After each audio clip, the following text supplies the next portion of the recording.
ठीक है। नमस्कार दोस्तों, स्वागत है आपका हमारे इस YouTube चैनल पर। और आज हम आपकी मुलाकात कराने जा रहे हैं very nice fine gentleman Satyanarayan ji से, और जानते हैं इनकी अमेजिंग इंस्पायरिंग स्टोरी इन्हीं की जुबानी। नमस्कार सर, स्वागत है आपका हमारे इस YouTube चैनल पर। कैसे हैं सर आप? बढ़िया भाई। जी सर, जैसा कि मैंने आपको बताया है सर, इस चैनल के माध्यम से हम जो हमारे ही बीच में से निकले हुए सक्सेसफुल अमेजिंग पीपल्स हैं, उनकी स्टोरीज लाना चाह रहे हैं बच्चों के आगे कि उनकी क्या विचारधारा, क्या मानसिकता रही है और आज वो सफलता के शिखर पर हैं। तो उनका ये जो सक्सेस का रोड रहा है, किस प्रकार का रहा है, विचारधारा, मानसिकता सामने रखना हमारा मेन लक्ष्य है। तो इसी के तहत सर हम आपसे कुछ सवाल करना चाह रहे हैं। और पहला सवाल हम करना चाहते हैं सर, बचपन किस प्रकार का रहा? बचपन में क्या मानसिकता थी, क्या रूटीन रहता था, कैसी परिस्थितियां थी बचपन में? राहुल जी, मैं ये अपने रावदाड़ा के पास एकलिंगपुरा गांव है, वहाँ का रहने वाला हूँ। हाँ जी। और पिताजी किसान हैं, तो और ग्रामीण परिवेश में ही हमारा लालन पालन हुआ है, तो वहीं से हम पढ़े। सरकारी स्कूल में पढ़ा हूँ मैं 12th तक, 10th तक अपने गांव में, और 11th और अभी हाल फिलहाल में मैं इटारसी में हूँ, रेलवे में, रेलवे हॉस्पिटल है, उसमें सीनियर नर्सिंग सुपरिटेंडेंट के पद। और गांव में अब क्या बताएं, गांव का परिवेश आप समझते ही हैं अब शुरू से, लेकिन ये कि बहुत ही जो कुछ क्या बोलते हैं कि बहुत ही लिमिटेड चीजों में हमने बचपन गुजारा है, और पढ़ाई भी बहुत लिमिटेड चीजों में की है। बहुत ही सीमित संसाधन थे उस समय। आजकल तो मोबाइल है, ट्यूशन भी गांव में मिल जाता है, तो उस समय इस तरीके का माहौल नहीं था। बहुत ही विकट परिस्थितियों में हमने किया है। और पिताजी किसान थे, गरीबी में हमारा समय गुजरा है, लेकिन ये सब उन्होंने फील नहीं होने दिया, चाहे जो भी था। लेकिन उन्होंने हमें यही बोला कि भाई जो हम नहीं कर पाए वो आप करो, हमारे से जो बनता है वो करेंगे। और कभी उन्होंने ये फील नहीं होने दिया कि भाई ठीक, लेकिन बस उनका एक ही था कि भाई अपन गरीबी में पैदा हुए हैं लेकिन गरीबी में मरे नहीं, बस ये उनका था कि भाई ऐसा करके बताते भी कि भाई जो हमसे जो गलती हुई है, जो नहीं पढ़े हैं, तो वो आप ना करो। तो और पढ़ाई ही ऐसा माध्यम है, अभी भी और पहले भी, हर समय हर युग में ऐसा रहा है कि पढ़ाई ऐसा माध्यम है जिससे आदमी बढ़ सकता है, आगे बढ़ सकता है, अपनी परिस्थिति बदल सकता है, पढ़ाई से ही कर सकता है। तो पढ़े हम भी गांव में, इसी तरीके से समय गुजरता गया। 10th तक मैं गांव में पढ़ा हूँ। जी जी। तो बचपन कैसा रहा सर? वहाँ काफी समस्याओं का सामना भी करना पड़ा होगा उस समय पर, जैसे बिजली की समस्याएं हैं। हाँ, वो मैं बता रहा हूँ कि हमारे शुरुआत में घर पे बिजली नहीं थी, तो उसको देख करके कि यार अब कैसे क्या है, तो स्कूल जाते थे, तो स्कूल से आने के बाद होमवर्क ये सब, तो मैं होमवर्क गांव घर के पास मंदिर है, तो वहाँ बैठ के भी कर लेता था। और घर पे नहीं थी लाइट, तो ज्यादातर होमवर्क यही कोशिश करता था कि स्कूल में ही मैं कोई खाली पीरियड या कुछ इस तरीके का आता था तो उसमें मैं पूरा कर लेता था। और फिर पढ़े हैं ऐसे ही। मैं ये मानता हूँ सर मैं ये मानता हूँ कि जो क्लास जो बच्चा अटेंड करता है स्कूल में, तो मैक्सिमम चीजें उसको वहीं याद हो जाती है। और अगर वो चाहे थोड़ा बहुत, अगर अपनी तरफ से प्रयास करता है, तो उसको वहीं गेन कर लेता है वो ज्यादातर चीजें। और उसको ज्यादा जरूरत नहीं पड़ती, घर पे आके उनको थोड़ा सा पढ़ने की जरूरत है। 60-70% अगर स्कूल में याद हो गया तो घर पे आसानी से कर सकता है। परिस्थिति तो आती है विकट, हर जीवन में, हर आदमी, हम मेरे ही नहीं है, सभी के जीवन में परिस्थितियां रहती है। लेकिन अब उन परिस्थितियों को अपन ऐसे करके छोड़ तो नहीं सकते। जो आगे अपनों ने पैर पकड़ लिया रीच के, तो छोड़ना है नहीं बस।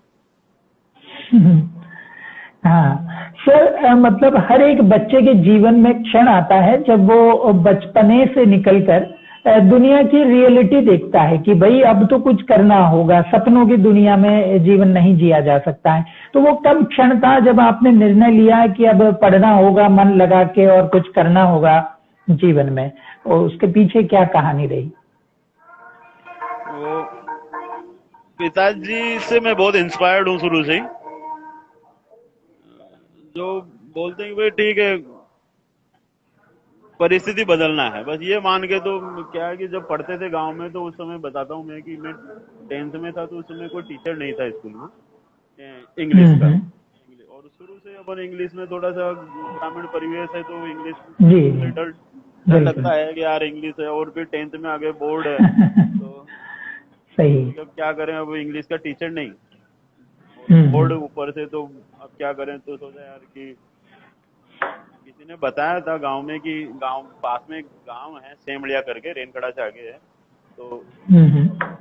बताया कि वहाँ एक टीचर हैं इंग्लिश के, रिटायर्ड लेक्चरर थे वो रामगंज मंडी में। अभी गुरुजी है नहीं, स्वर्गीय हैं, स्वर्गीय श्री नारायण जी हाँ। शर्मा। तो उनका नाम बताए थे कि आप वहाँ जाओगे तो वो पढ़ाएंगे, और फ्री ऑफ कॉस्ट, कोई पैसा नहीं लेते थे। तो अच्छी बात है। तो जी। मैं और मेरे साथी लोग 7-8 लड़के थे, हम वहाँ जाते थे सेमलिया, लगभग 7-8 किलोमीटर दूर है घर से। तो 4:30 बजे तो हमारा स्कूल ऑफ होता था शाम को। उसके बाद हम जाते थे सेमलिया, तो वहाँ हमारे से पहले एक 12th वाले का बैच, 12th क्लास का बैच आता था। तो उसके बाद 7:30 बजे वो हमें पढ़ाते थे, 7:30 से हम्म। 9:30 तक वो हमें पढ़ाते थे। और अभी तो मैं क्या बताऊं, अभी तो सेमलिया उधर रेनगढ़ साइड के रोड की बहुत अच्छी स्थिति है। उस समय मैं बता रहा हूँ, हम पूरे 12 महीने में ट्यूशन गया था, लेकिन रोड नहीं था, कच्चा रोड था उधर से रेनखेड़ा से आगे। तो बहुत हम्म। ही मतलब खराब कंडीशन थी, बरसात के दिनों में पानी भरा है, जंगली जानवरों का खतरा, और हम्म। ये अंधेरी रातें जो रहती है, तो उस समय मतलब साइकिल से जाते थे तो कहीं गिर गए, कहीं और पेड़ टूट। डिस्टेंस भी काफी होगी सर, दूरी आपके गांव से? हाँ, मेरे गांव से मैं बताऊँ 7-8 किलोमीटर दूर है, जंगली एरिया 8 किलोमीटर आपको जाना होता था और 8 आना होता था? हाँ, 8 आते थे। प्रतिदिन 15 किलोमीटर का सफर आपने तय हाँ किया लगभग, मिनिमम? हाँ बराबर। जी जी। तो ऐसा करके, लेकिन ठीक है, अब गांव में टीचर नहीं है, जाना है। अभी तो मैं बता रहा हूँ, अभी तो गांव में हम्म। बहुत अच्छी स्थिति है, और अभी जी आप जी जानते जी होंगे एकलिंगपुरा स्कूल का अच्छा नाम है। हमारे यहाँ के बिल्कुल जो बिल्कुल। टीचर है उन्होंने बहुत अच्छा काम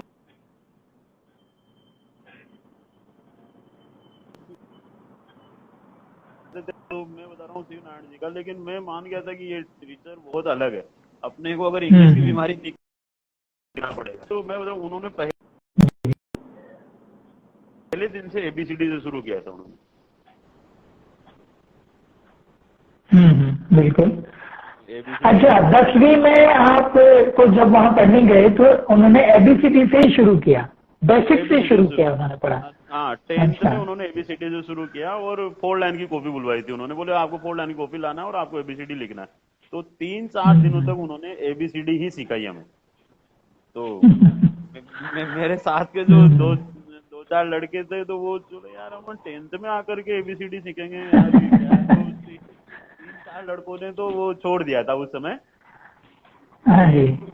नहीं नहीं जा पाएंगे यार, ये भी क्या, अपन जितना नाम सुना था इतना कुछ है नहीं और ये सब। लेकिन मैंने कहा यार, हाँ। अपने को तो वास्तव में ABCD जो शुरुआत जो कर रहा है, तो ठीक है कभी तो मैं और 3 मेरे साथ पुराने लोग हम थे, हम साल भर गए थे। हम्म, तो हम्म।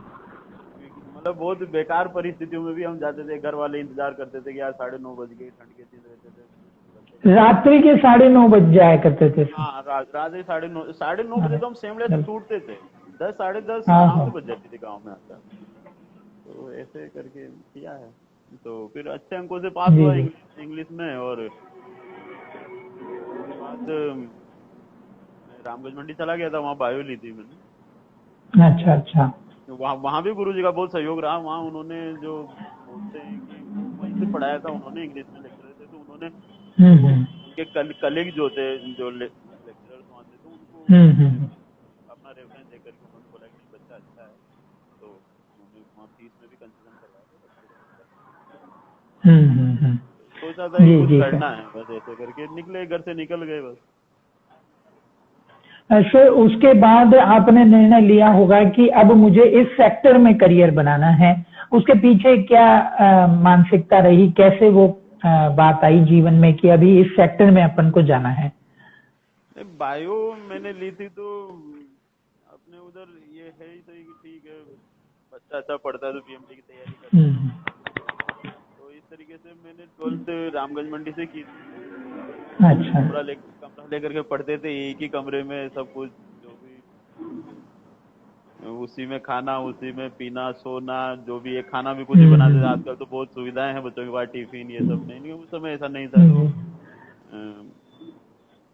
वहीं हमने रामगंज मंडी में 12th की और उसके बाद फिर मैं कोटा आ गया था पीएमटी की तैयारी के लिए। और वहाँ मैंने कोचिंग की लेकिन मैं नहीं हो पाया उसमें सक्सेस। तो फिर मेरा एक साथी था, साथी है अभी, भरत, अभी कोल इंडिया में है वो, वेस्ट बंगाल। उसने बोला कि यार ऐसा नहीं हुआ तो कोई दिक्कत नहीं है, कि कोई लास्ट समय ऐसा है नहीं अपना, नहीं हुआ सक्सेस नहीं मिलती कोई दिक्कत नहीं, लेकिन कुछ तो मैं सोचा था कि मैंने कहा यार, उसने बोला कि नहीं तुम ऐसा करो, का भी कोर्स है रनिंग में, अच्छा कोर्स है तो वो कर सकते हो। ठीक है, जी जी। ऐसे करके मैं बीच तो सर कॉलेज में जैसा आपका बैकग्राउंड रहा, फिर आप कॉलेज में गए और कॉलेज में सारी बुक्स जहां तक मैं जानता हूँ इंग्लिश में ही होती हैं मेडिकल की, तो उस समय कैसा रहा? क्या समस्याएं सामना करना पड़ा होगा उस समय भी काफी सारी, उस समय क्या रहा, आपने कैसे उसको मैनेज किया? मैं बता रहा हूँ, मैं ग्वालियर गया था तो मेरी क्लास में सब ज्यादातर स्टूडेंट्स बाहर के थे, मतलब इंग्लिश मीडियम के थे, जैसे केरल से थे, मुंबई से भी थे, नेपाल से भी थे, और दिल्ली, नोएडा, हिमाचल मेरे साथ थे। तो मतलब वो उनका इंग्लिश बैकग्राउंड अच्छा था, अपन गए हिंदी से, इतना समझ में आता नहीं था, लेकिन अब क्या करें भाई, करना ही है। मैंने कहा ठीक है, तो ऐसे करके किया। 1-2 महीने तक मेरे बिल्कुल समझ में नहीं आया। मैंने कहा यार कहाँ उन्होंने एडमिशन ले लिया, पता नहीं क्या होगा क्या नहीं होगा, घर वाले फीस देते हैं बड़ी, लेकिन मैंने कहा अब आ ही गए तो करना ही है। तो 1-2 महीने तक मेरे समझ में नहीं आया, लेकिन मैं ये समझता था कि अभी भी मैं मानता हूँ कि माध्यम कहीं भी रुकावट नहीं। जी जी। अगर आदमी ये मानता है कि हिंदी, या हम हिंदी से हैं, इंग्लिश वाले जोरदार हैं, तो ऐसे नहीं, मानसिकता ऐसी बनाना नहीं चाहिए। माध्यम कहीं भी आपकी सफलता में रुकावट नहीं बन सकता। बस ये है कि आपका ये होना चाहिए यार मेरे को करना है। बस आपको अगर अपनी सब्जेक्ट का नॉलेज अच्छा है तो आप उनको आराम से कर सकते हैं, कोई दिक्कत नहीं। लेकिन आपको आपकी जो सब्जेक्ट है, सब्जेक्ट नॉलेज आपको अच्छा होना चाहिए। वो तभी आएगा जब आप रेगुलर स्टडी करेंगे, आएगा तो कोई दिक्कत नहीं। तो मैं बताता हूँ आपको कि मैं हिंदी मीडियम से था, मैंने सोचा कि यार अब क्या होगा क्या नहीं होगा, लेकिन जब हमारा फर्स्ट टाइम वो हुआ था, फर्स्ट टर्म जो एग्जाम होता है, तो उस समय एग्जाम दे दिए थे बढ़िया से, और बोर्ड पे, नोटिस बोर्ड पे जब रिजल्ट लगा था, तो मैं बता रहा हूँ उसमें मैं अकेला स्टूडेंट था वो पास हुआ। अच्छा। हाँ, बाकी सब 60 स्टूडेंट थे, 59 स्टूडेंट फेल थे, तो मैं इकलौता स्टूडेंट था। तो फिर उसके बाद से बच्चे मानने लगे यार नहीं यार ठीक है, अलग सा इंप्रेशन आता है कि नहीं हिंदी वाले भी कर सकते हैं। जी जी, अगर आप कंटिन्यूअस लगे रहें तो सफलता निश्चित है, बिल्कुल। कर सकते हैं। तो और बच्चे सभी में पास हुए थे, लेकिन एक एनाटॉमी फिजियोलॉजी जो सब्जेक्ट है तो उसमें फेल हो गए थे, और थोड़ी अलग सब्जेक्ट है थोड़ी। जी जी। तो सर कॉलेज के बाद क्या रहा फिर, किस प्रकार से आपने उसके पश्चात क्या किया और कैसे इस सफलता तक पहुंचे? कॉलेज के बाद का मैं बताता हूँ, यही क्रूशियल पीरियड होता है स्टूडेंट की लाइफ में। जी जी बिल्कुल। कॉलेज से पास आउट हो गए, मतलब घर समाज हो गया कि आप, आपकी डिग्री कंप्लीट हो गई, अब जी आप जी। जॉब।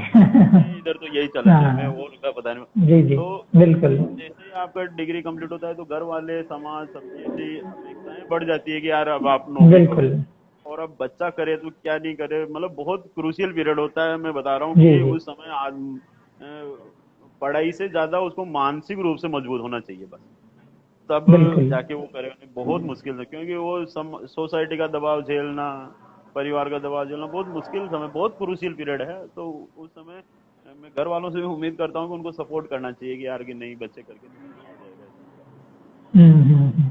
तो मैं घर आ गया था। घर आने के बाद साहब ऐसे बैठने से तो कुछ नहीं होगा। तो मेरा दोस्त है सुल्तानपुर का, तो वो और मैं निकले थे कि यार जॉब करेंगे कहीं। तो बोले कि यार हॉस्पिटल करें या फिर कॉलेज में। तो मैंने कहा यार हॉस्पिटल भी ठीक है, लेकिन मैंने कहा अगर कॉलेज में अपन पढ़ाएंगे तो हो सकता है अपनी अच्छी तैयारी हो जाए और अपन कोई एग्जाम फाइट कर जाए।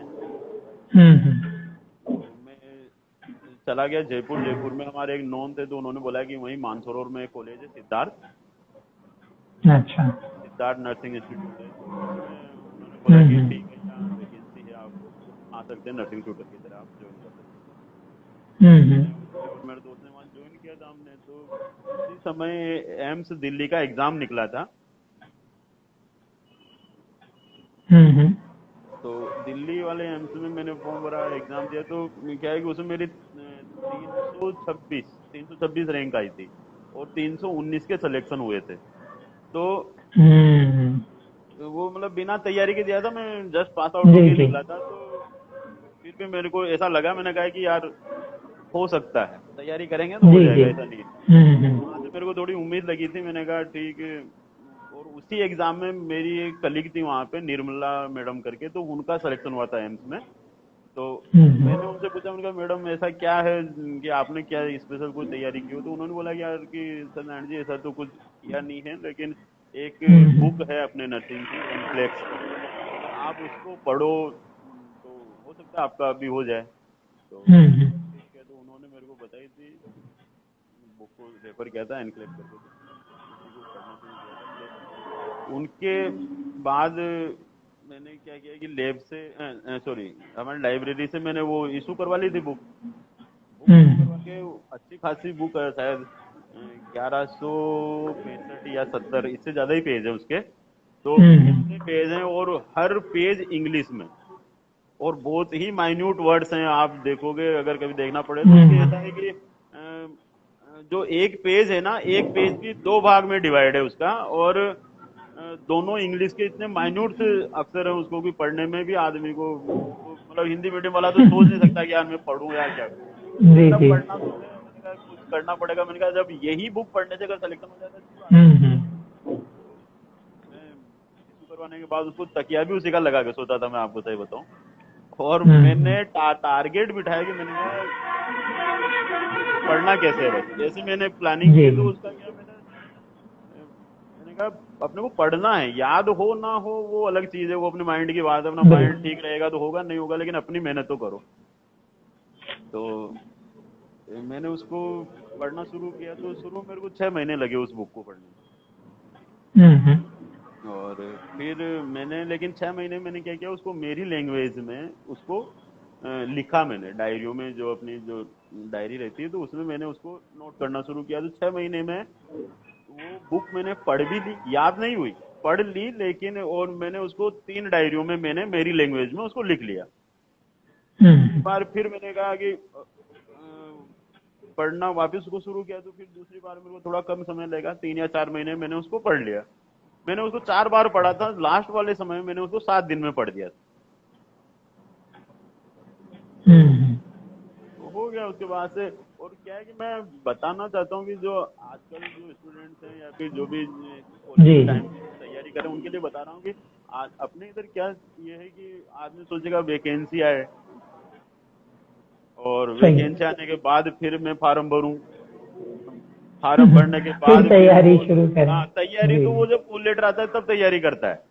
तो हाँ जी। ऐसे नहीं होना चाहिए कि भाई यार ठीक है, वो सब गवर्नमेंट एजेंसियों का काम है वैकेंसी निकालना नहीं निकालना। अपने को हम्म। अपनी तैयारी बराबर करनी चाहिए। ऐसे मत सोचो यार कि भाई कोई वैकेंसी नहीं जी है जी। कोई बात नहीं, आप अपनी तैयारी करो, हो जाएगा, ऐसा कोई दिक्कत नहीं है। तो मैंने ऐसे उसको पढ़ते पढ़ते फिर एक ये क्या बोलते हैं वैकेंसी निकलने लगी। तो मैंने उस समय हमारे में ये था, इंटरव्यू होते थे हमारे हम्म। नर्सिंग ऑफिसर वाले, इंटरव्यू होते थे। तो मैंने 2 बार पीजीआई चंडीगढ़, नाम सुना होगा आपने पीजीआई चंडीगढ़। बिल्कुल बिल्कुल, बहुत फेमस है जी। तो 2 बार पीजीआई चंडीगढ़, 2 बार गवर्नमेंट मेडिकल कॉलेज चंडीगढ़, और एक बार एम्स दिल्ली। यहाँ का मैंने हम्म। रिटर्न क्लियर किया था। इंटरव्यू मेरे को नहीं अच्छा। लिया, कोई कोई दिक्कत नहीं, मेरे को मैंने कहा कोई दिक्कत नहीं है। और लेकिन मैं मेरी तैयारी करता रहा, तो अच्छे नंबर से मैं आता था, लेकिन इंटरव्यू में मेरे किसी कारणवश या फिर जो भी हो अपना सही नहीं गया हो तो उन्होंने नहीं लिया, कोई दिक्कत नहीं है, लेकिन मैं जी। तैयारी करता रहा।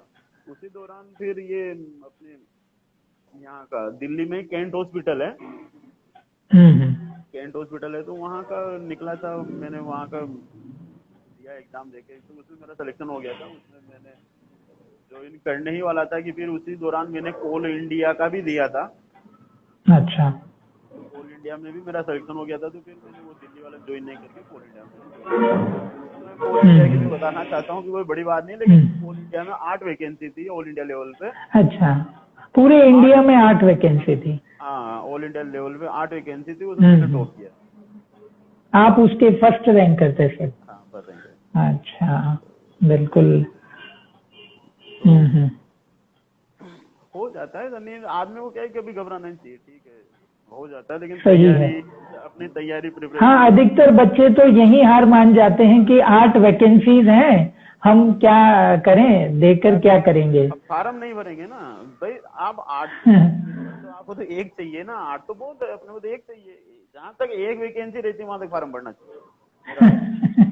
जी जी, बिल्कुल। थोड़ी चाहिए। हाँ हाँ, अपने माता पिता का इनका स्मरण करो, और भाई वो किन के लिए कर रहे हैं, उन्होंने अपने को इतना किया है, तो करना चाहिए। जब वो इतनी मेहनत कर रहे हैं जी तो जी, अपन तो उनके मुकाबले कुछ नहीं है, अपने को भी करना चाहिए थोड़ा। बिल्कुल बिल्कुल। उसके बाद फिर आपने अगेन रेलवे का एग्जाम दिया? हाँ, फिर उसके बाद क्या है कि मैंने फिर रेलवे का भी, मैं कभी ये हार मतलब इस तरीके का नहीं था कि ऐसे सेचुरेटेड हो गए भाई। फिर रेलवे का वैकेंसी निकला था, तो रेलवे में ही मैंने फॉर्म भरा था, और रेलवे में भी ये आरआरबी भोपाल का मैंने एग्जाम दिया था, तो इसमें भी 38 वैकेंसी थी, ऑल इंडिया लेवल पे 38 वैकेंसी थी। तो उसमें भी मेरी भोपाल में आरआरबी में मेरी 12वीं मेरिट है, और भोपाल डिवीजन में मेरी फर्स्ट रैंक। अच्छा, वहाँ पे आप भोपाल डिवीजन में फर्स्ट रैंक पे रहे? हाँ, फर्स्ट। जी जी। फिर रेलवे वहां से मैंने रिजाइन करके रेलवे ज्वाइन कर लिया था। रेलवे ज्वाइन का भी मैं आपको बताता हूँ। जी जी। एक वाकया हुआ था मेरे साथ कि आदमी को घबराना नहीं चाहिए, कुछ भी हो, आदमी को घबराना बिल्कुल नहीं चाहिए, सब हो जाता है बस। जी। आदमी मरना नहीं चाहिए, जिंदा है तो वो सब कर लेगा, कोई दिक्कत नहीं, लेकिन बस घबराना नहीं चाहिए, जो है सो है। मैं बता रहा हूँ आपको कि मैं यहाँ मेरा हो गया था, सिलेक्शन हो गया था, उसके बाद मैं डॉक्यूमेंट्स वेरिफिकेशन कराने के लिए जा रहा था भोपाल। तो नयापुरा अच्छा। बस स्टैंड को कोटा में मैंने बैग रखा था बस में, और मैं पानी की बोतल लेने नीचे गया तो मेरा बैग चोरी हो गया। अब बैग चोरी, उसमें सारे डॉक्यूमेंट्स मेरे, ओरिजिनल डॉक्यूमेंट्स, मेरी सारी डिग्री, मार्कशीट, नर्सिंग रजिस्ट्रेशन, सब कुछ ओरिजिनल में जा रहा हूँ, वो डॉक्यूमेंट वेरिफिकेशन, तो बैग चोरी हो गया। अब मेरा यार क्या करूँ, थोड़ी देर मैं शांत बैठा, भगवान को फोन किया, मैंने कहा जो होगा वो देखा जाएगा, चलते हैं। तो मेरा एकदम से मेरा दिमाग काम किया, मैंने कहा यार कि अपने को थाने में चल के रिपोर्ट जरूर करवाना चाहिए। तो मैं नयापुरा थाने में गया, वहाँ जाके मैंने रिपोर्ट लॉन्च करवाई। उसके बाद रिसीव लिया, मैंने कहा मैं इस काम से जा रहा हूँ, तो एक रिसीव मेरे को दे दिया, मैं लेके बस में बैठ गया। रास्ते में मैंने किसी को भी नहीं बताया, केवल मेरे पिताजी को बताया। मैंने कहा ऐसा ऐसा हो गया, तो उसको शौक हुई, लेकिन मेरे पिताजी सबसे बड़े दोस्त है मेरे, वो हर चीज मेरे से शेयर करते हैं, तो उन्होंने बोला कि कोई नहीं, जो होगा देखा जाएगा, पहले वहां जा, जो होगा। मैंने कहा ठीक है। मेरे पास सब कुछ चोरी हो गया था, मैं बता रहा हूँ, मेरे पास केवल मैं जो लोअर टी शर्ट पहना था वो, और मेरे पास पर्स बचा था, और मेरा मोबाइल बचा। अब मैं गया, जाके मेरा फर्स्ट नाम आया कि बोले आइए आपको डॉक्यूमेंट दिखाइए। डॉक्यूमेंट क्या दिखाऊं, ऐसा जो भी हो तो उनको मैंने एप्लीकेशन दिखा दी। एप्लीकेशन दिखाई तो बोले कि यार ठीक है, नौकरी आपकी है, लेकिन आपको डॉक्यूमेंट तो प्रोड्यूस करने पड़ेंगे। मैंने कहा ठीक है। तो मैंने कहा, फिर मैं थोड़ा सा भगवान को धन्यवाद किया, मैंने कहा हो जाएगा, कोई दिक्कत नहीं। ऐसे करके मैं वहां से सीधा ग्वालियर गया, और ग्वालियर जाके मैंने मेरे डॉक्यूमेंट्स बनवाए, डिग्री जो थी उनकी भी डिग्री बनवाई वहाँ से। और ऐसे ही ज्यादा वहाँ डॉक्यूमेंट्स के बाद मेरे पिताजी ने यहाँ रावतवाटा से बनवा दिए थे। 10th-12th की मार्कशीट मेरा भाई ने जा करके अजमेर से लाया, और फिर मैंने यहाँ 6 दिन में सारे डॉक्यूमेंट प्रोड्यूस कर दिए थे, और हो गया था मेरा। जी जी। तो सर आज जब अपना ये सफर देखते हैं तो क्या कहना चाहेंगे इसके बारे में कि कैसा लगता है जब आप पीछे मुड़ के देखते हैं जीवन कहाँ से कहाँ आया है, तो क्या कहना चाहेंगे इसके विषय में?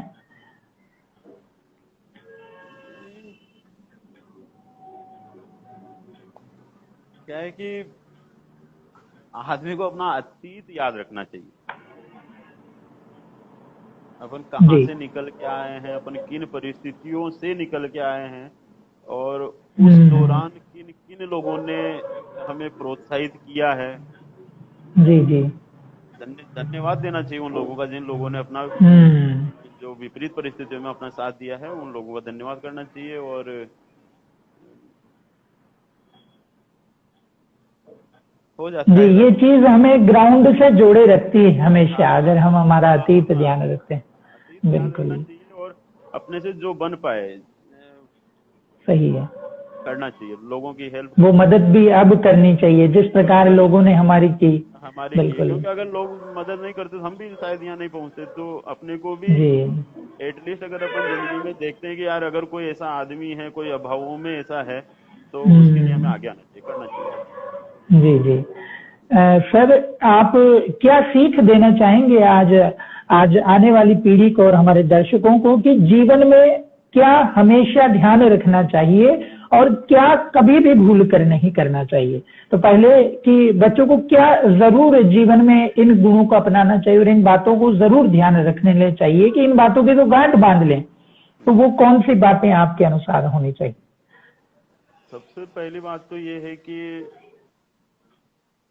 अ, जो बच्चे, स्पेशली जो ग्रामीण परिवेश की बता रहा हूँ मैं, कि बहुत माता पिता हम्म। बहुत बहुत जी जी। मेहनत करते हैं वहाँ पे, अपने लिए दिन रात मेहनत करते हैं। बिल्कुल इन बिल्कुल। परिस्थितियों में, सर्दी गर्मी बरसात में खेती करना बहुत ही चैलेंजिंग वर्क है। बिल्कुल। तो कम से कम बच्चों को ये होना चाहिए यार कि मेरे माता पिता किन के लिए कर रहे हैं, किन परिस्थितियों में कर रहे हैं। तो 12 मतलब 24 आवर्स उसके दिमाग में अपने माता पिता की तस्वीर होना चाहिए कि यार वो कितनी विकट परिस्थितियों में काम कर रहे हैं, तो और अपने लिए कर रहे हैं। तो कम से कम अपने को ऐसा हम्म। होना चाहिए कि यार उनको तो कम से कम धोखा नहीं देना, बस उनके प्रति ईमानदारी होना चाहिए। अगर उन्होंने तुम्हें पढ़ने के लिए बाहर भेजा है, अब वो तो तुम्हारे साथ रह नहीं सकते, तुम्हारे रूम पे नहीं रह सही। सकते। वो केवल इतना मानते यार मेरे बच्चे को मुझे इतना पैसा देना है। अगर उन्होंने पैसा आपको महीने का दिया है तो उन्होंने अपनी जिम्मेदारी पूरी की। अब आप अपनी जी कितनी जी। जिम्मेदारी पूरी करते हो वो आपके ऊपर है, आपको करना चाहिए सब। जी और हमेशा ईमानदार रहना चाहिए, माता पिता के प्रति ईमानदार रहना चाहिए। और जी। जी क्या नहीं करना चाहिए, तो मैं जी। क्या बता रहा हूँ, आप सब करो, लेकिन जो भी नेगेटिव चीज है आपके वातावरण हम्म। में, आपके आस पड़ोस में, आपके चारों, जो भी नेगेटिव थिंग्स जो है, आप उनको अपने लाइफ से डिलीट कर दो, बस हो जाएगा। वो कुछ भी हो सकता है नेगेटिव आपके दोस्त हो, आपके परिवार वाले हो, जी आपके जी। दोस्त, जो भी अगर नेगेटिव जो आपको नकारात्मक लगे कि यार उसको देखने से मेरे को एनर्जी नहीं मिलती है, पॉजिटिव एनर्जी नहीं मिलती है, आप उस चीज को हटा दो, बस। तो हो जाता है ऐसा कुछ नहीं। जी जी। सर अंतिम सवाल के अध्यात्म का, भगवान का इस जीवन के सफर में, सफलता में क्या रोल रहा? क्योंकि आजकल बच्चे अध्यात्म से और भगवान से भी काफी दूर होते जा रहे हैं, उसके विषय में मैं जानना चाहूंगा कि अध्यात्म ने किस प्रकार का संबल प्रयास आपके जीवन में दिया है? देखो, अपन सनातनी लोग हैं, जो जी पिताजी ने जो सिखाया, पिताजी को दादाजी ने सिखाया, तो जो पीढ़ी दर पीढ़ी जो सीखते आ रहे हैं, अपना कर्तव्य बनता है, अपनी रेस्पॉन्सिबिलिटी है कि अपने को उस चीज को आगे बढ़ाना चाहिए। जी। जी हाँ, आजकल क्या है कि कुछ लोग, मैं सबके नहीं बोल रहा हूँ, लेकिन कुछ लोग पढ़े लिखे होने के बाद हर चीज का तर्क वितर्क करते हैं। अरे कि यार ये सब चीज गलत है, जी। ये जी ऐसा नहीं जी। करना चाहिए। बिल्कुल। भाई आप तर्क वितर्क करो किसी भी चीज का, लेकिन आप जब उसकी बिल्कुल ग्राउंड लेवल पे आप नहीं गए हैं, तो फिर आपका कोई अधिकार नहीं बनता है किसी चीज के लिए तर्क वितर्क करने का, भाई ये सही है या गलत है। अगर आप उस चीज के बारे में अच्छे से पढ़े हैं तो आप तर्क वितर्क करो। अगर आप नहीं है, बहुत से कि यार यार ये व्रत रहना, ये रहना, कोई ये नहीं है। अगर आपको व्रत के पीछे का कोई अगर ज्ञान नहीं है, तो आपको जी जी। उस विषय में बात नहीं करना चाहिए। और आध्यात्म जी की मैं बात बता रहा हूँ कि ये जो दुनिया है जो चल रही है, बिना किसी भी आस्था या विश्वास के या बिना ईश्वरीय शक्ति के चल नहीं सकती। ये एकदम फैक्ट बात है कि जो गांव एक छोटी सी यूनिट होती है, गांव में एक सरपंच होता है, अपना प्रतिनिधि सरपंच होता है। तो जी जी उससे पूछो कि गांव तो बहुत छोटी सी जगह है, लेकिन उससे बिल्कुल। पूछो कि गांव का जो प्रशासन चलाने में उसे कितनी परेशानी आती है। बहुत से और सब लोग अपने नोन होते हैं, सबको अपन जानते हैं।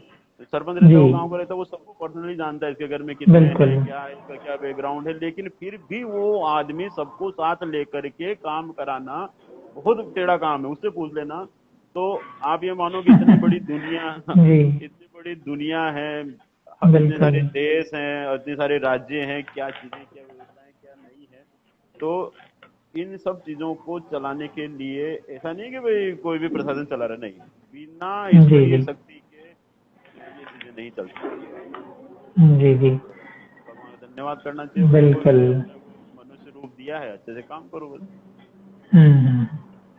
सर आपका बहुत बहुत धन्यवाद, हृदय से आपका आभार प्रकट करना चाह रहे हैं। आपने अपना बहुमूल्य समय हमें दिया और आशा करते हैं कि आप इसी प्रकार हमारे इस चैनल के साथ बने रहेंगे। भविष्य में भी कभी आने वाले समय में हमारे दर्शकों को अमेजिंग इंस्पायरिंग स्टोरीज आपकी तरफ से और हमें देखने को मिलेंगी।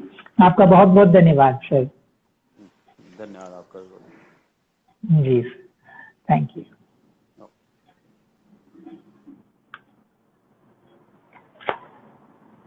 तो दोस्तों आशा करता हूं सत्यनारायण जी की कहानी से आप प्रेरित हुए होंगे निश्चित रूप से।